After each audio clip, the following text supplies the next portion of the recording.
নবম pay scale বাস্তবায়নের দাবিতে সরকারি কর্মচারীদের আন্দোলনের মাঠে নতুন মোড়।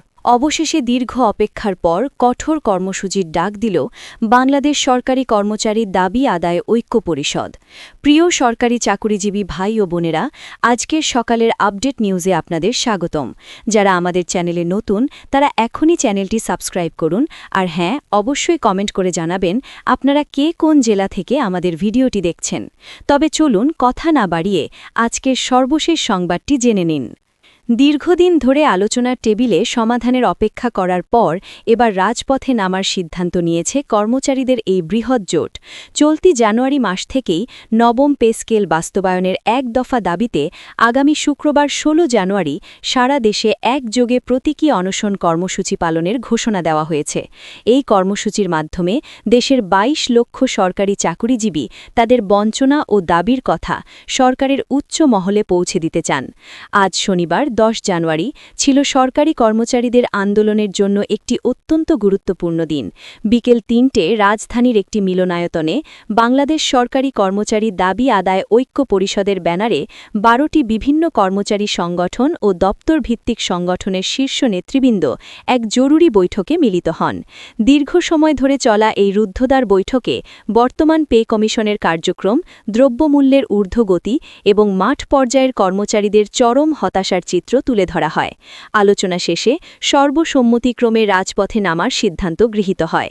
পরে জোটের মুখ্য সমন্বয়ক ওয়ারেস আলী গণমাধ্যমের সামনে এসে আনুষ্ঠানিকভাবে এই কর্মসূচির ঘোষণা দেন। কর্মসূচির বিস্তারিত বর্ণনায় জানানো হয়, আগামী ১৬ জানুয়ারি শুক্রবার সকাল ৯:৩০ থেকে দুপুর ১২টা পর্যন্ত এই প্রতীকী অনশন চলবে। ঢাকার জাতীয় প্রেস ক্লাবের সামনে হবে কেন্দ্রীয় কর্মসূচি। একই সময়ে দেশের ৬৪টি জেলার প্রেস ক্লাবের সামনে জেলা কমিটির উদ্যোগে অনশন কর্মসূচি পালন করা হবে। ওয়ারেস আলী তার বক্তব্যে স্পষ্ট করে বলেন, আমাদের পিঠ দেয়ালে ঠেকে গেছে, আমরা আর আশ্বাস চাই না, আমরা জানুয়ারি মাসেই গ্যাজেট চাই। তিনি বলেন, এই জানুয়ারি মাসেই নবম পে স্কেলের গ্যাজেট প্রকাশ করতে হবে এবং তা চলতি মাস থেকেই কার্যকর করতে হবে। যদি সরকার এই সময়ের মধ্যে দাবি মেনে না নেয় তবে ভবিষ্যতে আরও কঠোর কর্মসূচি দেওয়া হবে। এই আন্দোলনের প্রেক্ষাপট তৈরি হয়েছে মূলত পে কমিশনের ধীরগতি এবং কমিশনের ভেতর থেকে আসা বিভিন্ন মিশ্র সংবাদের কারণে। আপনারা জানেন যে পে কমিশন তাদের দ্বিতীয় পূর্ণাঙ্গ সভাটি ইতিমধ্যে শেষ করেছে। সেই সভায় গ্রেড সংখ্যা কমানো এবং বেতন কাঠামো নিয়ে বিস্তারিত আলোচনা হলেও চূড়ান্ত কোনো ঘোষণা আসেনি। নির্ভরযোগ্য সূত্রে জানা যাচ্ছে যে খুব শীঘ্রই, সম্ভবত এই সপ্তাহের মধ্যেই, পে কমিশনের তৃতীয় এবং সম্ভবত শেষ পূর্ণাঙ্গ সভাটি অনুষ্ঠিত হতে যাচ্ছে।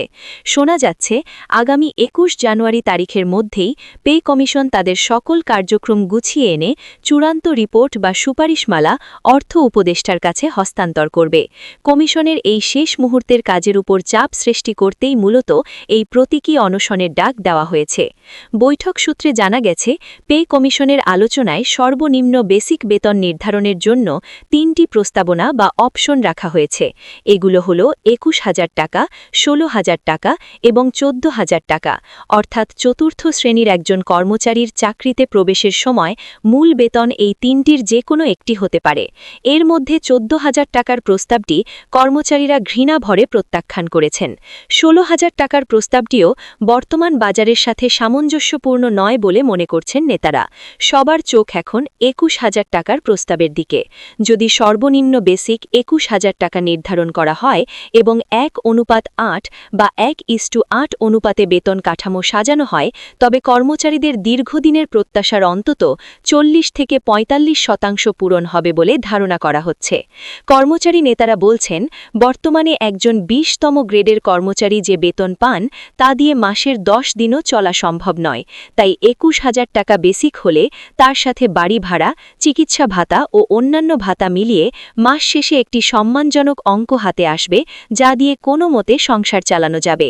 এই কারণেই ২১,০০০ টাকার দাবিটি এখন সবচেয়ে জোরালো হয়ে উঠেছে। নেতারা আশঙ্কা করছেন, সরকার হয়তো ১৬,০০০ বা তার কাছাকাছি কোনো অঙ্ক চূড়ান্ত করতে পারে, যা কর্মচারীদের জন্য হবে আরেকটি প্রহসন। তাই রিপোর্ট জমা দেওয়ার ঠিক আগ মুহূর্তেই এই অনশন কর্মসূচি দিয়ে তারা সরকারকে সতর্ক করতে চাইছেন যে অবিলম্বে নবম পে স্কেল ঘোষণা ও বাস্তবায়ন করতে হবে। আগামী ১৬ তারিখের প্রতীকী অনশন সেই বার্তারই প্রথম ধাপ। ভিডিওটি খুবই জরুরি, তাই কড়া করে সবার সাথে ভিডিওটি শেয়ার করতে ভুলবেন না আর নতুন ভিডিও আপডেট পেতে এখনই চ্যানেলটি সাবস্ক্রাইব করুন।